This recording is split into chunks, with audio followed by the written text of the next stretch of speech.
नमस्कार, आप देख रहे हैं हर खबर में हूं आपके साथ अमित शर्मा। वक्त है मसला का। मसला में आज हम बात करेंगे निकाय चुनाव की। देर से ही सही, लेकिन प्रदेश में निकाय चुनाव का बिगुल बज चुका है। राज्य चुनाव आयोग ने आज चुनाव की तारीखों का ऐलान भी कर दिया। इसके साथ ही सभी पार्टियों ने अपनी अपनी जीत के दावे करने भी शुरू कर दिए। जहां बीजेपी, इनेलो और आम आदमी पार्टी ही पहले ही सिंबल पर चुनाव लड़ने का ऐलान कर चुकी हैं, वहीं कांग्रेस और जेजेपी ने अभी पूरी तरह से अपने पत्ते नहीं खोले। ऐसे में बड़ा सवाल यह है कि क्या निकाय चुनाव 2024 का सेमीफाइनल है, और क्या इन चुनावों से यह साफ होगा कि कौन सी पार्टी कितने पानी में है, और क्या यह चुनाव गठबंधन सरकार का लिटमस टेस्ट होगा। आज इसी को लेकर हम चर्चा करेंगे, लेकिन पहले देखिए ये रिपोर्ट। देर से ही सही, आखिरकार प्रदेश में निकाय चुनाव का बिगुल बज ही गया। हरियाणा राज्य चुनाव आयोग आयुक्त धनपत सिंह ने 46 शहरों में नगर निकाय चुनाव की घोषणा कर दी। 18 नगर परिषद और 28 नगर पालिकाओं के चुनाव होंगे। 19 जून को मतदान होगा और मतगणना 22 जून को होगी। इन चुनावों के लिए 30 मई से नॉमिनेशन शुरू होगा, जो 4 जून तक चलेगा। 6 जून को स्क्रूटनी होगी। 7 जून को नॉमिनेशन वापस लिया जा सकता है और पोलिंग स्टेशन की लिस्ट जारी होगी। नॉमिनेशन प्रेजेंट होंगे 30/5 से 4/6 तक, 11 बजे से 3 बजे तक का समय रहेगा, except on 2 June being holiday. Nomination papers की स्क्रूटनी होगी 6 तारीख को 11:30 से 3 बजे तक। Last date for withdrawal of candidature रहेगा 7/6 को 11 से 3 तक। 7/6 को ही फिर जो इलेक्शन जो कंटेस्ट कर रहे होंगे जो उम्मीदवार, उनकी लिस्ट पोस्ट की जाएगी। लिस्ट ऑफ पोलिंग स्टेशंस भी 7/6 को ही पब्लिश की जाएगी।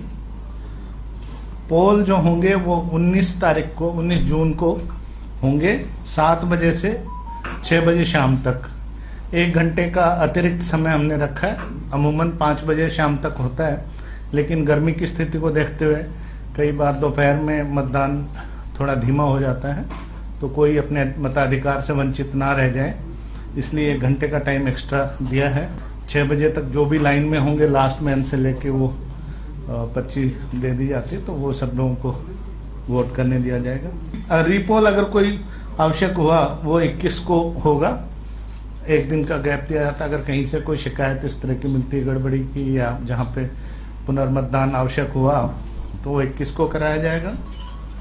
22/6 को 8 बजे से मतों की गिनती होगी, और मतों की गिनती समाप्त होते ही चुनाव के नतीजों की घोषणा कर दी जाएगी। 46 नगर परिषद और नगर पालिकाओं के चुनाव में कुल 18,20,000 मतदाता भाग लेंगे। इसमें से 9,65,547 पुरुष और 8,64,612 महिला मतदाता हैं, जबकि 49 ट्रांसजेंडर शामिल हैं। इस बार मतदान का समय 1 घंटे बढ़ाया गया है। इन चुनावों में सभी पार्टियां जीत का दम भर रही हैं। जहां बीजेपी, इनेलो और आप ने पहले ही सिंबल पर चुनाव लड़ने का ऐलान किया, वहीं कांग्रेस और जेजेपी ने अभी पूरी तरह से अपने पत्ते नहीं खोले हैं। देखिए, विपक्ष का जो आरोप था बिल्कुल निराधार था। कोर्ट ने इस पे रोक लगाई थी, और जैसे ही कोर्ट ने परमिशन दी तो हम तैयार हैं। और घोषणा जो था चुनाव की, चुनाव आयोग करता है, पार्टी नहीं करती उसकी घोषणा। तो चुनाव आयोग ने घोषणा कर दी, और 19 जून को चुनाव है, और 22 को उसका रिजल्ट डिक्लेयर होगा। भारतीय जनता पार्टी की पूरी तैयारी है, और हमारे सभी कार्यकर्ता जो हैं वो पूरी तरीके से इसके चुनाव के लिए तैयार हैं। अब किसके दावों में कितना दम है, ये 22 जून को ही पता चलेगा। ब्यूरो रिपोर्ट, हर खबर। 19 जून को ये निकाय चुनाव होगा।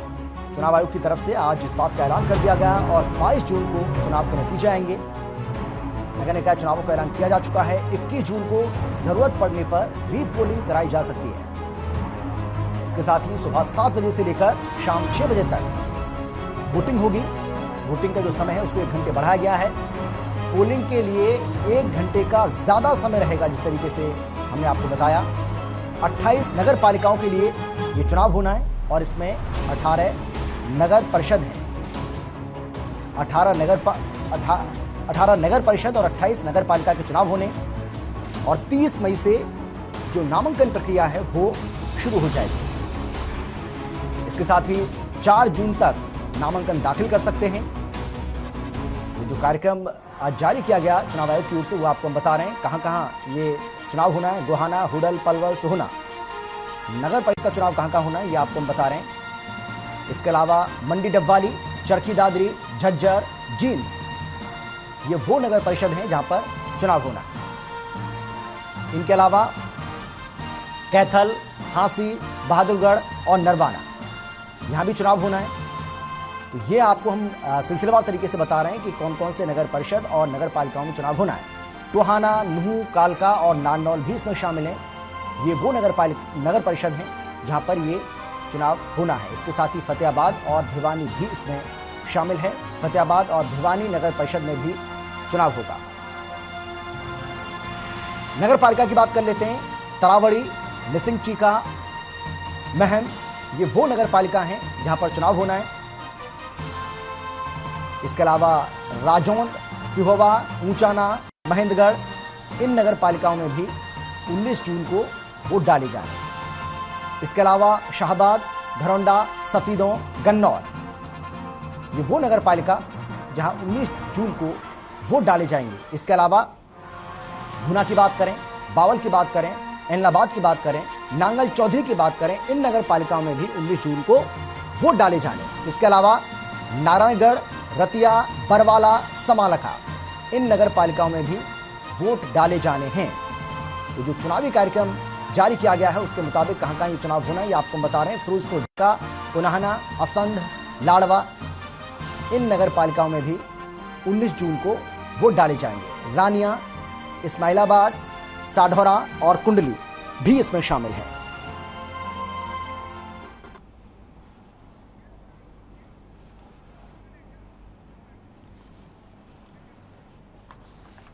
तो आज इसी को लेकर हमें चर्चा करनी है क्योंकि हरियाणा में निकाय चुनाव का ऐलान हो चुका है जिसका इंतजार बेसब्री से सभी पार्टियां कर रही थी पिछले काफी समय से लगातार।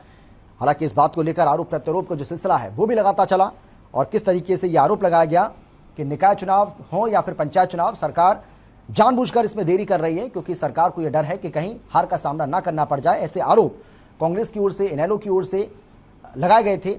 लेकिन जैसे ही अब हाईकोर्ट की ओर से झंडी मिली है निकाय चुनाव के लिए, पंचायत चुनाव के लिए, हालांकि पंचायत चुनाव का जो कार्यक्रम है उसको बाद में जारी किया जाएगा, अभी उसमें थोड़ा सा समय लगेगा और इस बात को आज चुनाव आयोग की तरफ से भी स्पष्ट किया गया। लेकिन जो निकाय चुनाव होने उसका ऐलान आज कर दिया गया है जिसके मुताबिक 19 जून को निकाय चुनाव होगा और 22 जून को चुनावी नतीजे हम सबके सामने होंगे।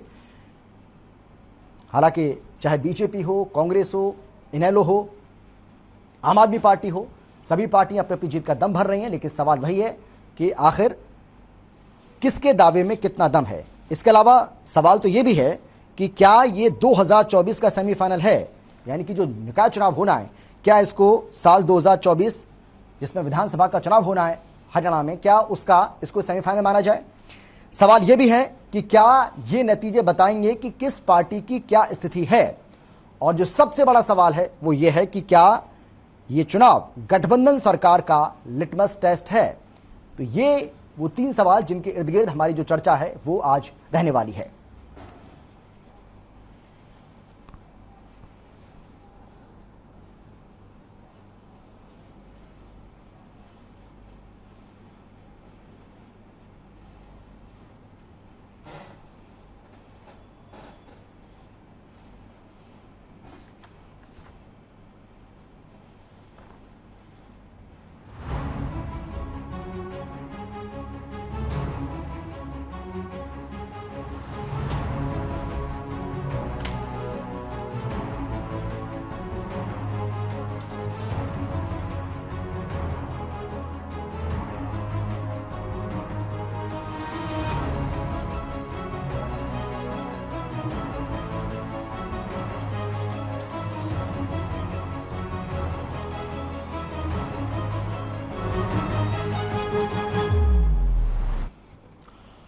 और चलिए चर्चा की अब शुरुआत करेंगे, लेकिन कौन कौन खास मेहमान हमारे साथ मौजूद हैं सबसे पहले उनसे आपका हम परिचय करा देते हैं। हमारे साथ बीजेपी की ओर से प्रवीण अत्रे साहब रहेंगे, कांग्रेस की तरफ से रविंद्र ढुल जी हमारे साथ जुड़ गए हैं, इसके साथ ही इनेलो की तरफ से ओंकार सिंह जी और अभय जैन जी आम आदमी पार्टी का पक्ष रखते हुए नजर आएंगे। लेकिन अत्रे साहब, बिना देर किए सबसे पहले मैं आपके पास आते हुए सर, कितनी तैयार है आपकी पार्टी? और सवाल तो यह भी है कि क्या यह माना जाए कि साल 2024 में होने वाला विधानसभा चुनाव उससे पहले गठबंधन सरकार के लिए ये एक लिटमस टेस्ट की तरह है? देखिए अमित जी, भारतीय जनता पार्टी पूरी तरह से तैयार है जी। भारतीय जनता पार्टी ने निकाय चुनाव की तैयारी लगभग 8 महीने पहले ही शुरू कर दी थी। हमारी पार्टी के प्रदेश अध्यक्ष ने इन चुनाव को देखते हुए पार्टी के पदाधिकारियों को उनके कार्य अलॉट कर दिए गए थे। बाकायदा निकाय चुनाव में अलग अलग निकाय, म्युनिसिपल काउंसिल, म्युनिसिपल कमेटी के लिए चुनाव प्रभारियों की नियुक्ति कर दी गई थी। और भारतीय जनता पार्टी, आप जानते हैं, पूरी दुनिया में सबसे बड़ा राजनीतिक दल है। भारतीय जनता पार्टी के पास एक मजबूत संगठन है और हमारा संगठन धरातल तक, पन्ना प्रमुख तक भारतीय जनता पार्टी के संगठन में काम करते हैं। बूथ समितियां भारतीय जनता पार्टी की बनी हुई हैं। मंडल स्तर पे भारतीय जनता पार्टी का संगठन पूरी तरह से काम कर रहा है। बाकायदा शक्ति केंद्र जो है वो हर विधानसभा क्षेत्र में पूरी तरह से मुस्तैद है। तो जहां तक तैयारियों का सवाल है, भारतीय जनता पार्टी तो बहुत पहले से पूरी तरह से तैयार है। लेकिन जो बात आपने कही कि 2024 के चुनाव का लिटमस टेस्ट, देखिए अमित जी, अगर मैं आंकड़ों की बात करता हूं, ये बात तो सही है कि जब भी कोई इस तरह का चुनाव होता है तो उस चुनाव से एक अनुमान लगाया जाता है। लेकिन जो आंकड़े हैं, हरियाणा प्रदेश के अंदर जो कुल मतदाता हैं, इन चुनावों में उनका लगभग 10% मतदाता अपने वोट डालेंगे। तो अब आप इस बात से बेहतर अनुमान लगा सकते हैं कि 10% मतदाताओं के मतदान से आप एक अनुमान तैयार करते हैं। तो ये बात मैं आप और दर्शकों पे छोड़ता हूं कि वो इसको किस तरह से लेते हैं। लेकिन जहां तक निकाय चुनाव का सवाल है, इस बात से पूरी तरह से आप भी सहमत होंगे। हालांकि पूरे प्रदेश के अंदर भारतीय जनता पार्टी सरकार ने जिस तरह से विकास कार्य करवाए, जिस तरह से हरियाणा को विकास के पथ पे लेके गए, और विशेष तौर पे निकायों के अंदर विकास की गति बहुत तेजी से बढ़े, उसके ऊपर जिस तरह से सरकार में काम हुआ, उससे एक बात आप निश्चित मान के चलिए कि इन चुनाव के अंदर भारतीय जनता पार्टी पूरी तरह से जीत हासिल करेगी। ठीक है, ठीक है। तो साहब मैं लौटूंगा आपके पास। रविंद्र ढुल साहब, कांग्रेस पार्टी तो यही तय नहीं कर पाई अभी कि सिंबल पर चुनाव लड़ेंगे या नहीं लड़ेंगे। आपके एक नेता कहते हैं कि सिंबल पर चुनाव लड़ेंगे, एक नेता आपके कहते हैं कि सिंबल पर चुनाव हम नहीं लड़ेंगे। इस पर हम अभी विचार कर रहे हैं। भाई, चुनावी कार्यक्रम तय हो चुका है, जारी हो चुका है, डेट मिल चुकी है, अभी तक आपको यही नहीं पता है कि आप सिंबल पर चुनाव लड़ेंगे या नहीं लड़ेंगे। ये तो भ्रम की स्थिति है।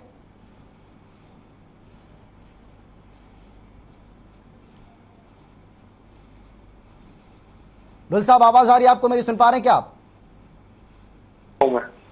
हाँ बोलिए ढुल साहब। हाँ, मैं ये कह रहा हूँ, मेरा सवाल सुना आपने सर? जी सुन लिया, बिल्कुल। बोलिए जिस प्रकार से मैं बात कर रहा हूँ कि आज ही तो यहाँ पर कार्यक्रम आया है इसका चुनाव का, तो कांग्रेस इसके मंथन कर रही है कि हमें सिंबल पर लड़ना चाहिए या नहीं करना चाहिए। बिल्कुल उसी प्रकार से जिस तरह भारतीय जनता पार्टी मंथन कर रही है। मंथन शुरुआत में उन्होंने कहा था कि हम शायद लड़ेंगे, बाद में इनका शायद को बयान आया कि हम नहीं लड़ेंगे। तो ये एक विचार का विषय है। कांग्रेस जब हम बैठ करके हमारे संसद लेवल पर हम इसके अंदर चर्चा करेंगे, चर्चा करके जो है सार्वजनिक तौर पर उसमें बताया जाएगा, उस प्रकार से ही काम किया जाएगा। आज ही चुनाव का शेड्यूल आया कि बहुत ज्यादा देरी नहीं, वही तो मैं जानना चाह रहा हूं आपसे ढुल साहब, क्या अभी तक कंफर्म हो पाया है? क्योंकि रणदीप सिंह सुरजेवाला कह रहे हैं कि हम सिंबल पर चुनाव लड़ेंगे, भूपेश सिंह हुड्डा कह रहे हैं कि नहीं, ऐसी अभी कोई फैसला हमने नहीं लिया, हम इस पर भी विचार कर रहे हैं। तो दो बड़े नेताओं के बीच में इस तरीके से उनकी बातों में जो विरोधाभास नजर आ रहा है, तो ये तो सही संकेत नहीं है ना? नहीं, इसमें कोई संकेत नया है ही सही है, गलत वाले संकेत वाली बात नहीं निकलने वाली। लड़ेंगे या नहीं लड़ेंगे, दो नेताओं की अपनी अपनी अलग अलग सोच है।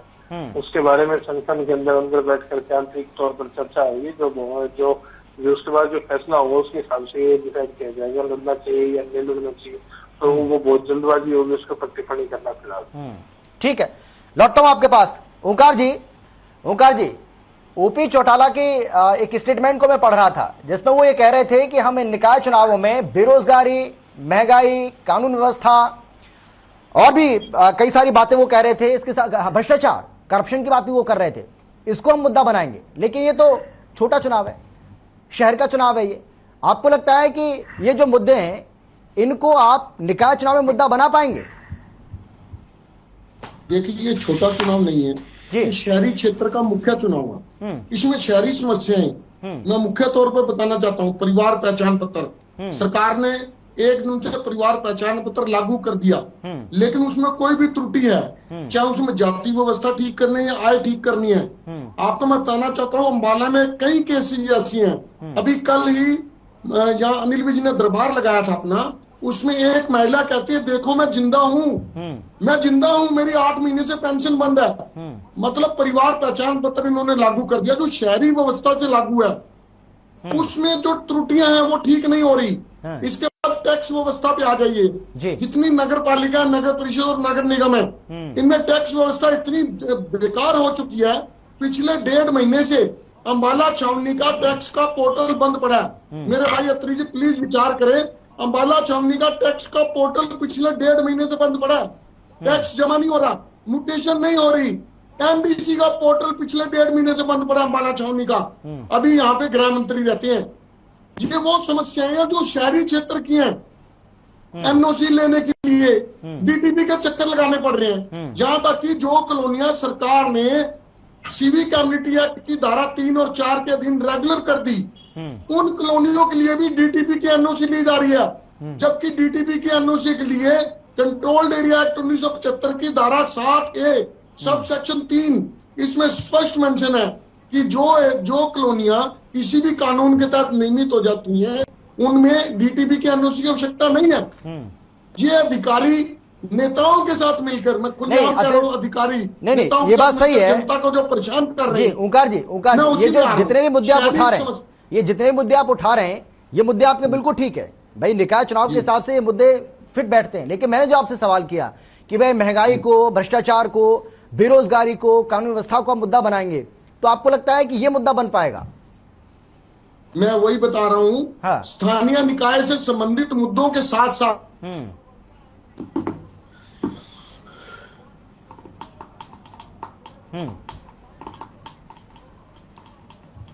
अत्रे साहब, मुझे लगता है आपका वो ओंकार जी, सॉरी मेरे साथ बार बार मुंह से अत्रे साहब निकल रहा है, अत्रे साहब से तो मैं सवाल कर ही चुका हूं। ओंकार जी, मुझे लग रहा है आपका हाँ फ्रेम फ्रीज हो गया है, फिर से आते हैं आपके पास। अभय जी, आपको मेरी आवाज आ रही है, सुन पा रहे हैं क्या आप? जी अभय जी, आप भी दावा ठोक रहे हैं और आप तो ये कह रहे हैं कि हम तो सिंबल पर चुनाव लड़ेंगे। कितनी तैयार है आपकी पार्टी? क्योंकि आपके बारे में ये कहा जा रहा है, जो आपके राजनीतिक विरोधी हैं वो ये कह रहे हैं कि आपका तो अभी कैडर ही नहीं है, आपका संगठन नहीं है, किस बिना पर आप चुनाव लड़ेंगे? और जीत का जो दम भर रहे हैं उसमें तो कोई दम नहीं है।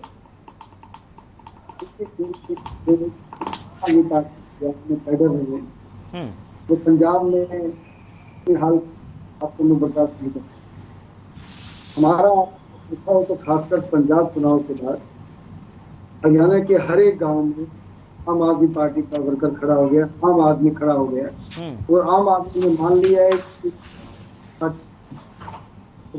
जो अपने आप कांग्रेस ये एक ही। अभय जी, थोड़ा सा नजदीक से आप बोलने की कोशिश करिए, क्योंकि आपकी आवाज ठीक से आ नहीं रही है, आवाज आपकी ब्रेक हो रही है, थोड़ा सा नजदीक से बोलिए आप। हाँ सर, थोड़ी बेटर है क्या? हाँ अब ठीक है, बोलिए।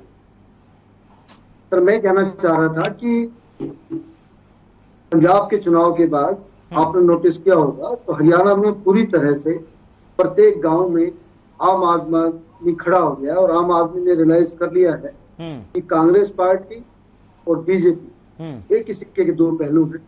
और अगर ध्यान से अध्ययन करेंगे तो आप पाएंगे कि भारतीय जनता पार्टी में आज बहुत सारे जो सांसद हैं, एमएलए हैं, वो पहले कांग्रेस में थे, आज वो बीजेपी में। अर्थात आम जनता समझ गई है ये दो पार्टी जरूर है, परंतु एक ही सिक्के के दो पहलू।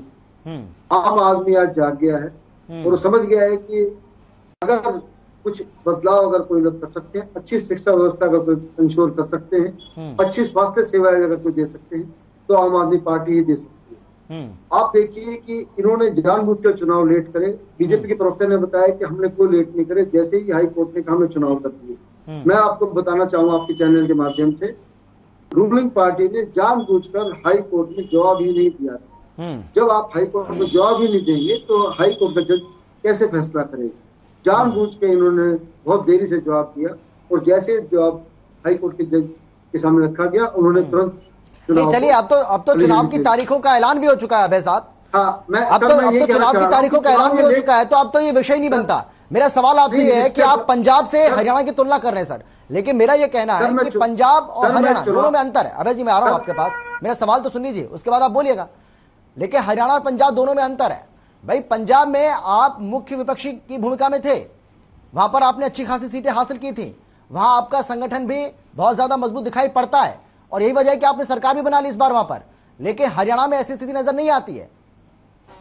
सर, मैं आपको भी बताना चाह रहा हूं, अगर आप नोटिस कर रहे हैं तो हरियाणा में हमारी लगभग 5 से 10 सभाएं प्रतिदिन हो रही है और प्रतिदिन सैकड़ों की संख्या में हर एक गांव के अंदर, हर एक नगर पालिकाओं के अंदर, हर एक नगर परिषद के अंदर, पूरे अर्बन एरियाज में, जो अर्बन एरिया आपके गुड़गांव है, फरीदाबाद है, पंचकुला है, रोहतक है, तो शहरों में बड़ी संख्या में लोग आम आदमी पार्टी को ज्वाइन कर रहे हैं। आप ये ना माने कि भाई आम आदमी पार्टी का कैडर खड़ा नहीं हुआ है, आम आदमी पार्टी का कैडर खड़ा हो गया है और अब संगठनात्मक रूप से बहुत तेजी से काम हो रहा है। आप महसूस करेंगे जब ये 40 नगर पालिका और नगर निगम में चुनाव जैसे कि अनाउंस हो गए, हमारे पास ऑलरेडी बड़ी संख्या में जो प्रत्याशी हैं जो चुनाव लड़ना चाहते हैं वो हमारे पास ऑलरेडी संपर्क कर रहे हैं और हम उनकी शॉर्ट लिस्टिंग कर रहे हैं। परंतु मैं आपको बात क्लियर करना चाहता हूँ, आम जनता जो है, आम नागरिक है, वो खड़ा हो गया है, वो आम आदमी पार्टी की सिंबल पे चुनाव लड़ना चाहता है। अब आप पाएंगे कि ये जो आपने कहा कि क्या ये 2024 का सेमीफाइनल है, ये निश्चित रूप से 2024 का सेमीफाइनल सिद्ध होगा, क्योंकि आम जनता बीजेपी के शासन को पूरी तरह देख सकी है और उन्होंने महसूस कर लिया कि 7.5 साल में बीजेपी पूरी तरह फेल हो गई है। आप अगर देखेंगे तो स्वास्थ्य के सेवा के अंदर और शिक्षा के क्षेत्र में भारतीय जनता पार्टी पूरी तरह फेल हो गई है। मैं अगर गुड़गांव आपको एग्जांपल दूं तो गुड़गांव में उन्होंने अपना 5 स्टार अपना कार्यालय तो बना लिया, परंतु 3 साल में जो गुड़गांव का पुराना अस्पताल था उसको तोड़ भी नहीं पाए। अगर आप हरियाणा की रोडों की बात करेंगे तो आप खुद देख रहे हैं, रोड ऊपर तार को तो बिछा दी उन्होंने, नीचे कंक्रीट बिछाई नहीं। फरीदाबाद नगर निगम में क्या हुआ, 200 करोड़ का घोटाला हुआ, उनका चीफ इंजीनियर तो पकड़ा गया। ये सब बातें सामने आ रही। अगर आप देखिए होम मिनिस्टर के साथ क्या हो रहा है, अगर नोटिस करा होगा आपने, होम मिनिस्टर को स्वयं पुलिस स्टेशन जाना पड़ रहा है अशोक खेमका जी की एफआईआर लॉन्च कराने के लिए। ये क्या बताता है कि सरकार में कितनी ज्यादा व्यवस्थाएं हो गई हैं। अभी कल ही की घटना आपको बताता हूँ, जो उनके सांसद है रोहतक में अरविंद शर्मा जी ने क्या कहा, उन्होंने खुद माना कि भ्रष्टाचार हर विभाग के अंदर है। अब ये कौन कह रहा है? ये विपक्ष पार्टी नहीं कह रही, ये आप पार्टी नहीं कह रही। अरविंद शर्मा जी जो रोहतक जो गढ़ माना जाता है, हरियाणा का केंद्र माना जाता है, वहां के सांसद ने कल ये कहा कि हमारी पार्टी में करप्शन का बोलबाला है। आप इसे भी मुद्दा बनाएंगे अभय जी? आपकी बातों से लग रहा है कि आप इसको भी मुद्दा बनाएंगे। खैर ठीक है, मैं आ रहा हूं आपके पास। हाँ अभय जी, मैं लौटूंगा आपके पास। लेकिन अत्रे साहब, मुकाबला किससे आपका? देखिए, ऐसा है कि मुकाबला किसी से भी नहीं है। मैं तो अपने तीनों मित्रों को कहूंगा, क्यों पड़े हो चक्कर में, कोई नहीं है टक्कर में। हाँ। हमारी टक्कर में कोई नहीं है। लेकिन एक बात बड़ी मुझे अजीब लगी यहाँ पे, ये अत्रे साहब कॉन्फिडेंस है या ओवर कॉन्फिडेंस है आपका? देखिए, कॉन्फिडेंस है या ओवर कॉन्फिडेंस है? इसको कहते हैं आत्मविश्वास जी, कॉन्फिडेंस। मैं एक बात कहूंगा अमित जी, अगर आपने भी ध्यान दिया हो कि आम आदमी पार्टी के प्रवक्ता किस तरह से पूर्वग्रह से ग्रसित है।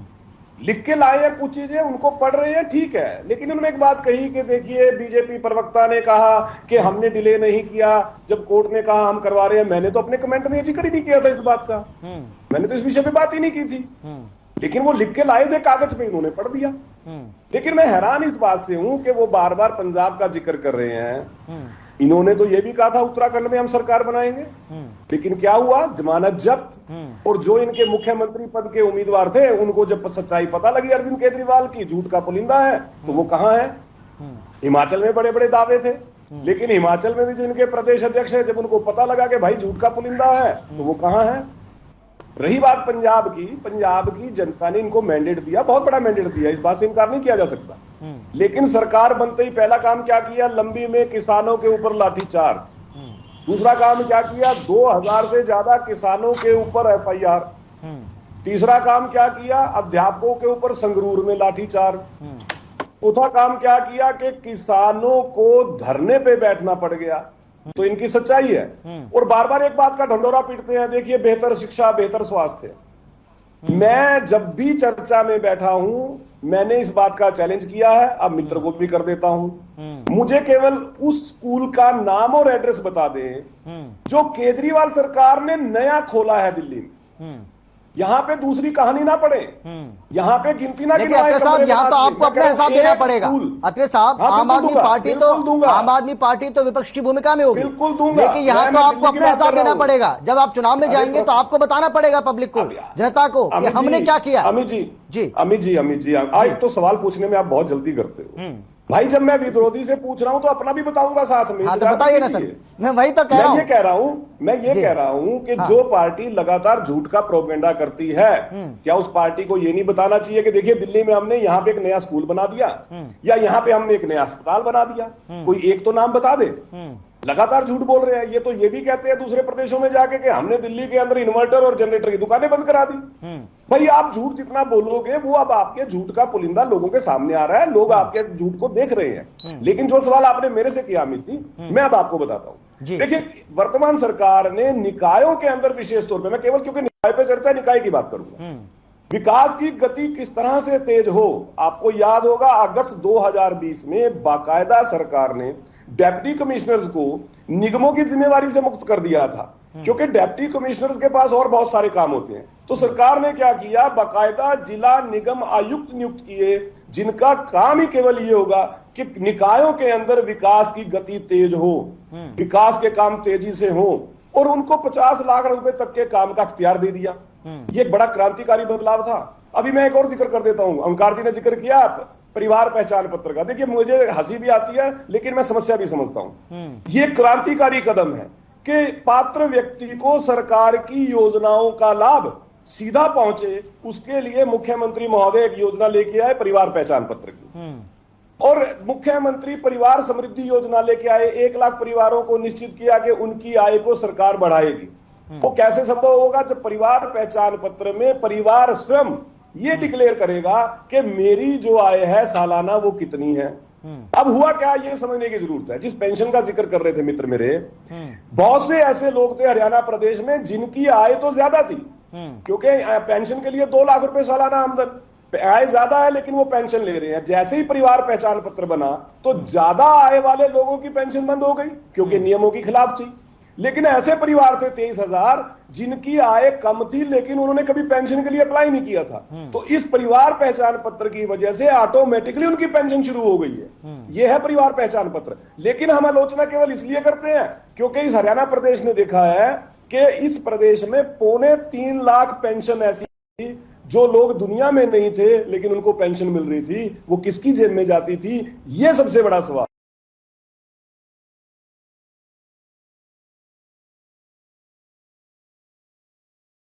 ठीक ठाक पैसा जेब में आ रहा था, अब ये तो बंद हो गया सब कुछ। मुझे लगता है कि एक ऐसा क्रांतिकारी जो सरकार की योजनाओं को पात्र व्यक्ति तक सही तरह से पहुंचाए, बजाय उसकी आलोचना करने के हमें उसकी तारीफ करनी चाहिए। लेकिन हाँ, मैं ये बात मानता हूं कि जब भी आप कोई परिवर्तन करते हैं, क्योंकि ये तकनीक का युग है, कंप्यूटर का युग है, टेक्नोलॉजी का युग है, तो उसमें किसी तरह की कमी, फॉल्ट भी आते हैं। टेक्नोलॉजी के अंदर कई बार ऐसी स्थिति भी होती है, आप और मैं बात कर रहे हैं, कब मेरा सर्वर डाउन हो जाए पता नहीं है, कब मेरी आवाज के अंदर दिक्कत आ जाए, क्योंकि टेक्नोलॉजी है ये इंसान। लेकिन आपने देखा जो योजना शुरू हुई, उस योजना का पात्र व्यक्ति को किस तरह से लाभ मिल रहा है। वो लोग जिनकी आमदन 2 लाख रुपए से कम थी, उनकी आमदन 2 लाख रुपए से ज्यादा कैसा हो, इसके ऊपर जब सरकार काम करती है तो मुझे लगता है मित्रों को आलोचना से बचना चाहिए। अब आप अंबाला कैंटकी के साथ टैक्स का पोर्टल बंद पड़ा है, मैं मानता हूं, हालांकि अंबाला की मुझे जानकारी नहीं है, कितना सच बोल रहे हैं कितना झूठ बोल रहे हैं मुझे नहीं पता, लेकिन अगर टेक्निकल कोई प्रॉब्लम है तो उसके लिए ठीक करने वाली टीम्स भी हैं, और इस तरह की प्रॉब्लम्स आती हैं, तो ये आलोचना का कारण बनेगा, मुझे हंसी आती है। होना तो ये चाहिए था ओंकार जी ये बताते कि अंबाला कैंट के अंदर विकास कार्य कितने हुए, क्या वहां पे हॉस्पिटल को बड़ा किया गया या नहीं किया गया, ये बताते वहां पे नहीं। लेकिन अगर ओंकार सिंह जी से आप ऐसी उम्मीद कर रहे हैं अत्रे साहब, अगर ओंकार सिंह जी से आप ऐसी उम्मीद कर रहे थे तो गलती आपकी है ना।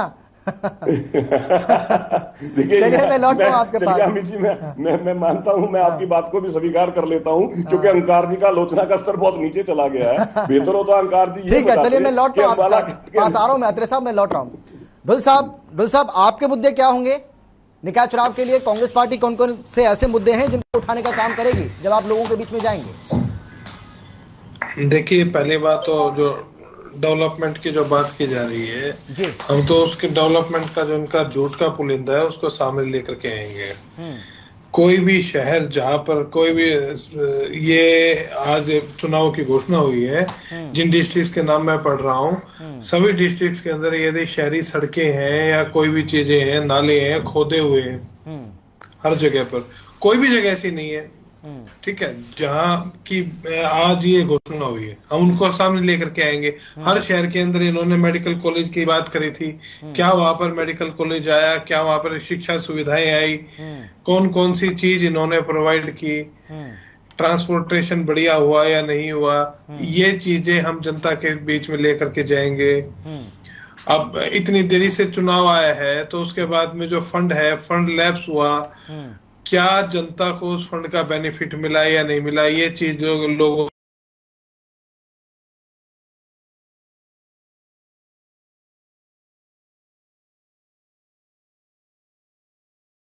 चलो, लेकिन हम हमारा मैनिफेस्टो लेकर के जाएंगे जिसके अंदर हम हमारी प्रपोजल्स लेकर के जाएंगे जनता के लिए कार्य का, इन कामों के ऊपर जाएंगे। लेकिन ढुल साहब मैं वही तो आपसे पूछना चाह रहा हूं भाई, मुद्दे आपके क्या होंगे? आपने बताया सिलसिला तरीके से करके आप बताते चले गए। चुनाव लड़ने में दिक्कत क्या आ रही है? डर किस बात का? मैं वही कह रहा हूं, मैंने कब कहा दिक्कत आ रही है? तो फैसला क्यों नहीं कर पाया? फैसला नहीं हुआ अभी। हाँ, वही तो सवाल है ना कि फैसला क्यों नहीं कर पाए? आम मैदान सिंबल पर लड़ेंगे, इसमें दिक्कत आप ये साहस क्यों नहीं जुटा पा रहे? इसमें दिक्कत जैसी कोई चीज नहीं, आप इसमें साहस क्यों नहीं जुटा पा रहे? इसमें कोई साहस जैसी कोई चीज नहीं है। आपको मैं बिल्कुल स्पष्ट बता दूं, ये मुद्दा ट्रेडिशन का है ना,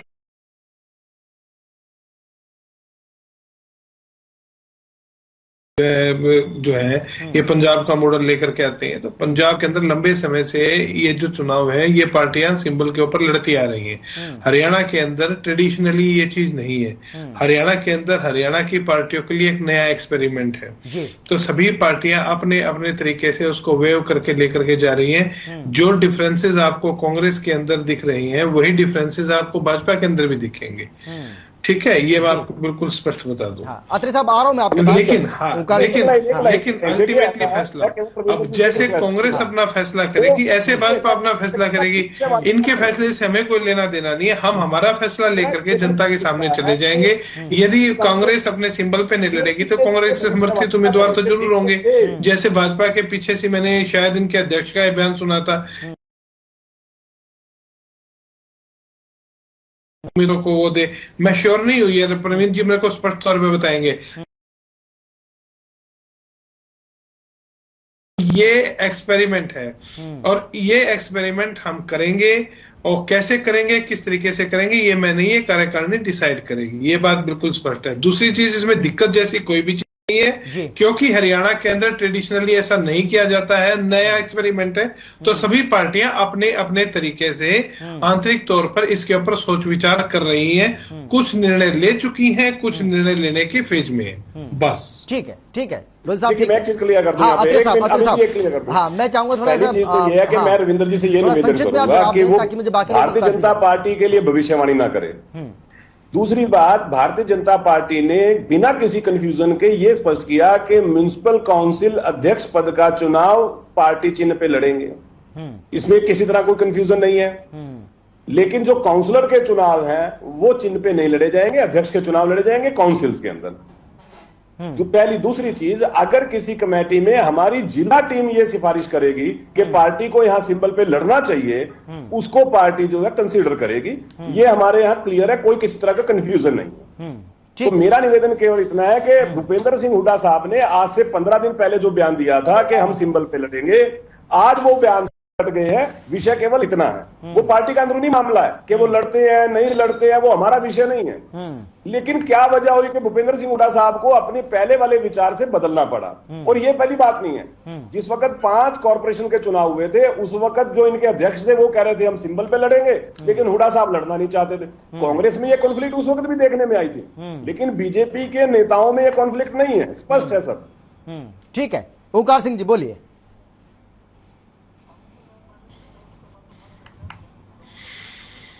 ओंकार जी आवाज आ रही है आपको मेरी, सुन पा रहे हैं क्या आप? ओंकार जी आपका फ्रेम फ्रीज पड़ा है ना? नहीं, आपकी आवाज भी नहीं आ रही है, आपका फ्रेम फ्रीज है। अभय जी, ओंकार जी ये कह देंगे कि ये बीजेपी ने करवाया है। हाँ ओंकार जी बोलिए, मुझे लगता है ठीक हो गया। हाँ जी अमित जी आवाज आ रही है? हाँ अब आ रही है, बोलिए। मेरा फ्रेम अत्रे जी ने फ्रीज करवाया था। चलिए अब तो खुश हो गए मेरे भाई। अमित जी मेरे भाई बड़ी बड़ी डिंगे क्विंटल की टेक्नोलॉजी का युग है, मानता हूँ टेक्नोलॉजी का युग है। टेक्नोलॉजी के युग में इनके सर्वर डाउन है, इनका नेट बंद है। अत्रे जी हंसने के बजाय किसी तहसील में रजिस्ट्री करवाने जाओ, किसी नगर निकाय विभाग में आधार कार्ड ठीक करवाने जाओ, परिवार पहचान पत्र की बात करते हो। परिवार पहचान पत्र की आय को लेकर आपने कितने लोगों की पेंशन काट दी? कौन से कानून में लिखा है कि परिवार पहचान पत्र के आधार पर पेंशन काटी जाएगी? क्या जब चौधरी देवीलाल ने पेंशन लगाई थी तो ये आधार बनाया था उन्होंने? क्या चौधरी देवीलाल जी ने कोई पेंशन बनाने के लिए आमदन का कोई आधार बनाया था? ये सरकार लोगों को हक छीनना जानती है। और मैं बताना चाहता हूँ, मेरी बात सुन लीजिए अमित जी, उनको बोलिए चुप रहे, शांत रहे। हाँ एक एक करके अतिश साहब मैं आऊंगा आपके पास, आऊंगा। बोलिए। अमित जी मैं पूछना चाहता हूँ, चौधरी देवीलाल जी ने जब सम्मान पेंशन लगाई थी, क्या उसके लिए कोई आय की सीमा लगाई थी? अगर आय की सीमा है तो एक सरकारी नौकरी वाले के ऊपर आय की सीमा भी फिट हो सकती है। ये सिर्फ जुमलेबाजों की सरकार है। अगर ये कहते हैं इनका नेट चल रहा है, अगर ये कहते हैं इनका टेक्नोलॉजी का युग है, तो जाके जरा नगर निकाय विभाग में आधार कार्ड की लाइनें देखिए, कितनी लंबी लंबी लाइनें लगी हुई है आधार कार्ड की, परिवार पहचान पत्र की, एनडीसी की। और बड़े अफसोस की बात है, टैक्स जमा करवाने के लिए लाइन लगी हुई है। और अमित जी एक बात बताना चाहूंगा, सरकार ने कोरोना काल में 2 महीने का किराया सरकारों सभी सरकारी दुकानदारों को, सरकारी किराएदारों को माफ किया था। मैं अत्रे जी से ऑन द रिकॉर्ड पूछना चाहता हूं, आपने कितने बंदों का किराया माफ किया? इन्होंने सिर्फ जुमला दिखाया, सभी किराएदारों का किराया लिया इन्होंने। ये स्थानीय निकाय चुनाव है, शहरी क्षेत्र के चुनाव है, शहरी समस्याएं ही मुख्य होगी। आज अगर एनडीसी लेने जाओ, आज रजिस्ट्री करवाने जाओ, 3 महीने का समय लगता है, 3 महीने का। ऐसा लगता है मानो हम तो लाइसेंस लेने जा रहे हैं। बोलिए आप जवाब दीजिए। हाँ मेरी बात तो पूरी होने दीजिए। सुन लीजिए, आपके सवाल का जवाब देता हूँ। एक शब्द मेरी बात तो पूरी होने दीजिए। आइए आप सुन लीजिए, अमित जी मेरी बात पूरी होने दीजिए। बात भी सुन लीजिए। अच्छा अत्रे साहब सुन लीजिए, कोई बात सुन लीजिए उनकी बात, थोड़ा सा दब भी रही है आवाज ना। एक साथ दोनों लोग अगर बोल रहे हैं तो आवाज दब रही है। एक अब आपको अत्रे साहब सुन लीजिए पहले। अत्रे साहब 10 सेकंड और चाहिए उनको, 10 सेकंड। मोनिटोरियम दिया था ओंकार जी, उस शब्द का पहले मतलब और दूसरी बात, अत्रे साहब आ रहा हूं मैं आपके पास, आ रहा हूं मैं। पेंशन के लिए आय सीमा, उसके लिए रविंदर जी बैठे हैं, जिनकी पार्टी कि इन्होंने क्या आय सीमा निश्चित की थी और क्यों की थी, पूछ लीजिएगा रविंदर जी से। लेकिन मैं व्यक्ति की आमदन बहुत अच्छी है तो उसको पेंशन की आवश्यकता नहीं होती। ये आप पहले मेरी बात सुनिए फिर बात करिए, पूछिए। हाँ अत्रे साहब पहले उनकी बात सुन लेते हैं, उसके बाद मैं आ रहा हूँ। जवाब तो आप ही को लेना है, आप ही को देना पड़ेगा सर। भाई सरकार आप ऐसा जवाब आप ही को देना है, तो मैं 1 मिनट बस जल्दी से सर। अमित जी मैंने बोला कि अम्बाला, अमित जी मैंने बोला अम्बाला में नगर निकाय विभाग में, नगर परिषद में 1.5 महीने से नेट बंद है, सर्वर बंद है। अगर मैं झूठ बोल रहा हूँ, ऑन द रिकॉर्ड बोल रहा हूँ। और इनके अनिल विज तो ऐसे हैं, हल्की सी बात पर पर्चा दर्ज हो जाता है। और अब मैं इनसे पूछना चाहता हूँ अत्रे जी से कि आप ये नई नई कंडीशन लगा रहे हो। आज अगर किसी ने परिवार पहचान पत्र में, मेरे पास ऐसे भी केस है, पूरे परिवार के मेंबर शेड्यूल कास्ट है, एक मेंबर को जर्नल बना दिया, उसकी आईडी ठीक करने के लिए 6 महीने से चक्कर काट रहा है। और बहुत से केसेस आते हैं जिनको परिवार पहचान पत्र में मृत घोषित कर दिया और वो जिंदे हैं। जब हम डीआईओ से बात करते हैं तो वो बोलते हैं कि ऐसा कोई ऑप्शन ही नहीं है परिवार पहचान पत्र में मुर्दा को जिंदा करने का। ये इनकी कमियां हैं। धरातल पर आकर देखिए, डिबेट करना बहुत आसान है, जरा जनता के बीच में जाइए, पता लग जाएगा चुनाव का रिजल्ट जब आएगा। जवाब ले लेते हैं। मैं जवाब अत्रे साहब बोलिए। देखिए, एक पहली बात तो ये है कि इन्होंने कहा है कि परिवार पहचान पत्र में किसी जीवित व्यक्ति को मुर्दा दिखा दिया। ओंकार जी, ऑन एयर बोल रहा हूं, चैनल पे बोल रहा हूं, अगर ऐसा कोई केस है, आपके पास मेरा नंबर है, आप मुझसे बात कीजिए। आप अखबार देख लीजिए, आज के अखबार में बड़े अक्षर में लिखा हुआ है। अरे समाधान दे तो रहे हैं ओंकार जी, समाधान दे रहे हैं, वो समाधान दे रहे हैं। हाँ, मैं समाधान दे रहा हूं। अगर ये ऐसी समस्या है, कहीं कोई क्लैरिकल मिस्टेक हुआ है, कुछ भी हुआ है, आप मुझसे बात कीजिए और उम्मीद करूंगा कि आप मेरे सामने ये बात मेरे से जरूर करेंगे। आपने ऑन एयर ये बात बोली है, आपसे उम्मीद करूंगा। दूसरी बात, जिस बात का आपने कहा कि जो पेंशन है उसके लिए आय सीमा निश्चित क्यों की। देखिए, ये बात हम सभी जानते हैं कि साधन संपन्न व्यक्ति को पेंशन की आवश्यकता नहीं होती, बुढ़ापा पेंशन की, गरीब आदमी को आवश्यकता होती है। लेकिन आय सीमा निश्चित की थी कांग्रेस की सरकार ने। रविंद्र जी इस बात का जवाब दे देंगे क्यों की थी इन्होंने। लेकिन हमारा विषय यह है कि कानून में अगर 2 लाख रुपए सालाना आय से कम है तो वो पेंशन का हकदार है, ये कानून है। और अगर कोई व्यक्ति की आय 5 लाख है तो स्वाभाविक ऐसी कोई शर्त चौधरी देवीलाल ने भी लगाई थी। अरे भाई, ऐसी कोई शर्त शुरुआत में नहीं लगी थी। नहीं लगाई थी तो ये रविंद्र जी से पूछिएगा ना, अब मुझसे क्यों पूछ रहे हो। मैं जो बता रहा हूँ वो कानून में बात, मैं उत्तर दूंगा इसका। आपको सरकार आपकी आपसे ही पूछेंगे। आपने जो शर्त लगा दी आपने लगाई है, आपकी सरकार है। अगर आपकी सरकार चाहे तो शर्त हटा सकती है। आप गरीब है, बात को डालते हो। पेंशन मिलना चाहिए जिसको आवश्यकता है, जिसको आवश्यकता ही नहीं उसको क्यों। ये प्रदेश के लोगों का पैसा है, को भी नहीं है, उसको पेंशन क्यों दे रहे हो आप। ओंकार जी जब आप बोल रहे थे वो बीच में बोल रहे थे तो आपको आपत्ति थी, अब आप उनके बीच में बोल रहे हैं तो उनको भी तो आपत्ति हो सकती है ना। अब उनको दूसरी बात जो मैंने मोरेटोरियम का बात कही थी, सरकार मेरे कहने का मतलब है ये इन्होंने जो सीमा लगाई, ये कांग्रेस पे रोक लगाते हैं। सीमा तो इन्होंने लगाई, ये सीमा को खत्म कर सकते हैं। अरे आपको समझ नहीं, फिर आप बीच में बोल रहे हैं भाई तो आपको कि इन्होंने सीमा क्यों निश्चित की थी। लेकिन मैं इस बात के हक में हूं कि पात्र व्यक्ति को मिलना चाहिए लाभ। जो आदमी साधन संपन्न है उसको आवश्यकता नहीं होती।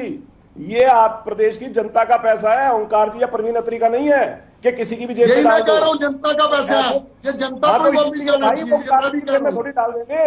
जो 5 लाख रुपए कमा रहे हैं साल का, उनको जेब में थोड़ी डालेंगे, वो उनकी जेब में डालेंगे जो गरीब व्यक्ति है, जिसको आवश्यकता है उसकी। जो व्यक्ति कमा रहा है चलिए मैं आप दोनों के पास लौट रहा हूं। गुल साहब कुछ कहना चाह रहे थे। अत्रे साहब गुल साहब आपकी बात का जवाब देना चाह रहे थे। एक मिनट एक एक करके गुल साहब बोलिए। जी देखिए, जहां तक बात राशन कार्ड की सीमा की है, इनेलो सरकार में उसे 50,000 किया गया, कांग्रेस सरकार में उसे बढ़ाया गया, 2 लाख किया गया।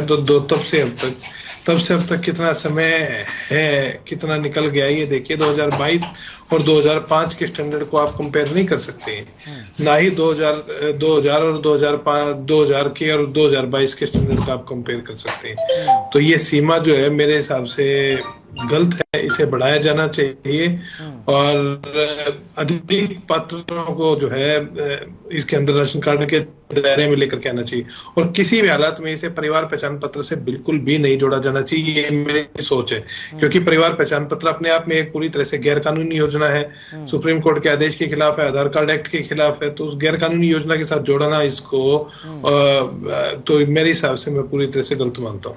ठीक है, अभय जी कमेंट लेते उसके बाद आ रहा हूं। आप तो वकील हैं, आप कोर्ट में चले जाइए योजना के खिलाफ। अभय जी बहुत देर से सवाल नहीं लगती है। निश्चित तौर पे गैर कानूनी है। शायद आपने आधार कार्ड वाली सुप्रीम कोर्ट की जजमेंट नहीं सुनी। आपको तो फिर कोर्ट में चले जाना चाहिए इस योजना के खिलाफ। मेरा केवल इतना कहना जाएगा, अगर जिसे आपत्ति है उसे जाना भी चाहिए। मेरा काम है बताना, दूसरों को मेरा कानून से बताना। माननीय सुप्रीम कोर्ट के आधार कार्ड की जजमेंट की पूरी तरह से वाजिब है आधार कार्ड की योजना। आप आधार कार्ड के साथ इसे जोड़ नहीं सकते परिवार पहचान पत्र को।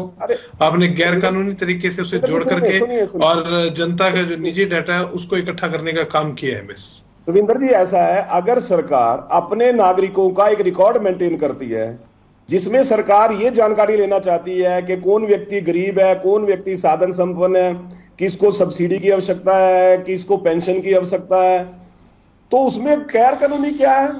तो ये योजना लगभग 1 साल मैंने जो कहा, मैंने प्रवीण जी कहा है कि उसे आधार कार्ड के साथ जोड़ना गलत है, ये कह रहा हूँ गैर कानूनी में निजी डाटा निकाला जा रहा है। ठीक है, मुद्दे पर आते हैं सर। मुझे ऐसा लग रहा है कि हम सबकी सुई एक ही उस पर अटक गई है, थोड़ा सा आगे बढ़ते हैं। अभय जी बोलिए। देखिए, भारतीय जनता पार्टी शासन कर रही है। मैं बीजेपी के प्रवक्ता से बात जानना चाहता हूँ कि 7.5 साल में क्या भारतीय जनता पार्टी ने हरियाणा में एक भी यूनिट बिजली पैदा करी है? एक तो बात करते हैं की, ये कहते हैं कि टेक्नोलॉजी आ गई, हमने सब कुछ ऑनलाइन कर रहे हैं। जब ऑनलाइन कर रहे हैं तो बिजली चल रही है। आप बिजली का मेरा क्वेश्चन भारतीय जनता पार्टी से ये है, जवाब दूंगा इनका, उन्होंने करी है। दूसरा, मेरे सवाल का जवाब भले ना मैं दूंगा इनके। इन्होंने जेजेपी ने अनाउंस किया था कि हम 75% एम्प्लॉयमेंट हरियाणा के नागरिकों को देंगे। 2.5 साल हो गए। मुझे सरकार ये बताया कि कितने लोगों को, कितनी फैक्ट्री में, सरकारी में या निजी स्तर पर कितने लोगों को, हरियाणा के लोगों को रोजगार दिया है। दोनों क्षेत्र में 0 है और यही कारण है आज हरियाणा बेरोजगारी में पूरे देश में नंबर 1। खाली कहने से बात नहीं बनेगी। बीजेपी प्रवक्ता जी बड़ी बड़ी बातें करते हैं, इनको धरातल पे काम करना पड़ेगा, जो नहीं कर पा रहे। अब आम जनता जाग गई है। आप कृपा करके समझें, आम जनता आपके नेताओं की कुछ नहीं सुन रही है। आपके नेताओं में और अफसरों में रोज झगड़े हो रहे हैं। रोज शिकायत ये मिलती है कि अफसर नेता के फोन नहीं उठाते। तो खाली कहने से बात नहीं बनेगी।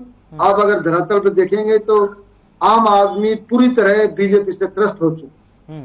अत्रे साहब देखिए, अमित जी इन्होंने एक सवाल किया कि 1 यूनिट भी बिजली अगर पैदा किया हो। ऐसा है, मित्र जो है केवल आलोचना करने के लिए आलोचना कर रहे हैं। जब कांग्रेस की सरकार थी, भूपेंद्र सिंह हुड्डा मुख्यमंत्री थे। भूपेंद्र सिंह हुड्डा ने पावर परचेज एग्रीमेंट किए थे अडानी कंपनी से और टाटा की एक कंपनी से। उस वक्त सरकार का एक बयान आया कि हमने प्राइवेट कंपनी से इसलिए परचेज एग्रीमेंट किया है क्योंकि अपनी खुद की बिजली पैदा करना ज्यादा महंगा साबित होता है। उस वक्त प्रदेश के अंदर 12 यूनिट थे, जिनमें से 9 यूनिट उस वक्त की सरकार ने इसलिए बंद कर दिए कि प्रोडक्शन महंगा पड़ रहा है, प्राइवेट कंपनी से बिजली खरीदना सस्ता पड़ रहा है। ये एक मैथमेटिक्स, एक कैलकुलेशन है। जो हरियाणा प्रदेश की बिजली रिक्वायरमेंट है, जैसे 8500 मेगावाट की पीक आवर्स के अंदर है, लेकिन अब जो थोड़ा बढ़ गई है क्योंकि अर्बनाइजेशन बढ़ा है, शहरी क्षेत्र बढ़ा है, औद्योगिकरण हुआ है। तो उस हिसाब से सरकार ने बाकायदा बिजली अरेंजमेंट्स जो प्राइवेट कंपनीज हैं, जो हरियाणा के अंदर यूनिट पहले से स्थापित है, उनकी प्रोडक्शन और प्राइवेट कंपनीज मिला के उसको पूरा किया। जब ये तर्क आ गया था, और ये हम भी जानते हैं कि जब हम वर्तमान में बिजली पैदा करते हैं और जो बिजली हमें अगर मार्केट से, सेंट्रल पूल से हमें 2 रुपए के प्रति यूनिट है, रविंद्र जी थोड़ा स्पष्ट बता देंगे, शायद 2 रुपए 20 पैसे या 2 रुपए प्रति यूनिट है, और हमें प्राइवेट कंपनी से कोई बिजली मिल रही है 2 रुपए 75 पैसे, 2 रुपए 85 पैसे प्रति यूनिट, और हमारी कॉस्टिंग अगर प्रोडक्शन की आती है 3.5 रुपए, 3.25 रुपए, तो बुद्धिमानी किस बात में है? पहला सवाल। दूसरा सवाल, चलो आम आदमी पार्टी के प्रवक्ता से सवाल पूछ लेता हूं कि अभी बिजली का क्राइसिस आया था, हरियाणा सरकार ने तो अपने क्राइसिस को रिजॉल्व कर लिया, पंजाब सरकार आपकी अभी तक क्यों नहीं कर पाई? अगर आप इतने बुद्धिमान हैं और बिजली पे इतने विचारशील हैं, तो अभी तक क्यों नहीं रिजॉल्व कर पाए? अभी तक पंजाब के हालात क्यों खराब है? ठीक है, अभी तक सरकारी दफ्तरों में एसी बंद क्यों है? क्यों नहीं आपका वहां सॉल्व हुआ? आखिरी कमेंट, हरियाणा में तो स्थिति नहीं है। सर मैं चाहता हूं सबका आखिरी कमेंट ले लूं मैं 10 सेकंड में, जल्दी से, समय मेरे पास बहुत कम है। बोलिए ओंकार जी, बोलिए। अमित जी, मैं कहना चाहूंगा स्थानीय चुनाव, निकाय चुनाव में स्थानीय मुद्दे ही काम करेंगे। प्रत्येक क्षेत्र के मुद्दे अलग अलग हो सकते हैं। जैसे हमारे अम्बाला का मुद्दा जनधन की बर्बादी है, 115 करोड़ रुपए का स्टेडियम जिसमें 66 करोड़ का घोटाला, सड़क कोई भी साबुत नहीं है, जबकि सड़कों पर सैकड़ों करोड़ रुपए खर्च हो चुके हैं। और रणनील जी कहते हैं हमने यहाँ पे 2500 करोड़ के करीब इन्वेस्ट कर दिया। 2500 करोड़ रुपए में एक नया अम्बाला बच सकता है। ठीक है, ये मेरा मानना है। लेकिन ये स्थानीय मुद्दे, जल्दी से स्थानीय मुद्दे ही काम करेंगे। ठीक है सर। सरकार के द्वारा फैलाए गए भ्रष्टाचार के ऊपर जो जिस प्रकार से विकास के अंदर जो भेदभाव किया गया है उसके ऊपर, और इस प्रकार की जो फैसिलिटीज है, हेल्थ फैसिलिटीज है, जो बेसिक फैसिलिटीज है, उनकी जो कमी है उसके ऊपर जो है हम जनता के बीच में जाएंगे। ठीक है अभय जी, जल्दी से 10 सेकंड आपके पास है, जल्दी से बोलिए। आम आदमी पार्टी जो उम्मीद कर रही है, उम्मीद के मुताबिक कर पाएंगे क्या आप? सर हम लोग बिल्कुल उम्मीद के ऊपर खरा उतरेंगे। पंजाब में भी नई नई हमारी सरकार आई है और हमने बहुत से वादे पूरे करने आरंभ कर दिए। हरियाणा में हम शिक्षा स्तर पर लड़ेंगे, स्वास्थ्य स्तर की बात करेंगे। ठीक है भ्रष्टाचार अत्रे साहब, सबसे बड़ी चुनौती आप ही के लिए, क्योंकि सरकार में आप है सर। जल्दी से 10 सेकंड। सर वो चले गए, छोड़ दो। अत्रे साहब आवाज, लगता है आवाज नहीं आ रही उनको मेरी। चलिए समय भी कम है। अत्रे साहब आपका, ढुल साहब आपका, ओंकार जी आपका और अभय जी आपका शुक्रिया इस चर्चा में शामिल होने के लिए, अपनी अपनी बात रखने के लिए। लेकिन बड़ा सवाल यही है कि 22 जून को जब नतीजे सामने आएंगे तो किसके दावों में कितना दम है। हालांकि तय जनता को करना है, इंतजार करते हैं। फिलहाल इतना ही, छोटे से ब्रेक के बाद फौरन लौट रहे हैं। आप देखते रहिए हर खबर।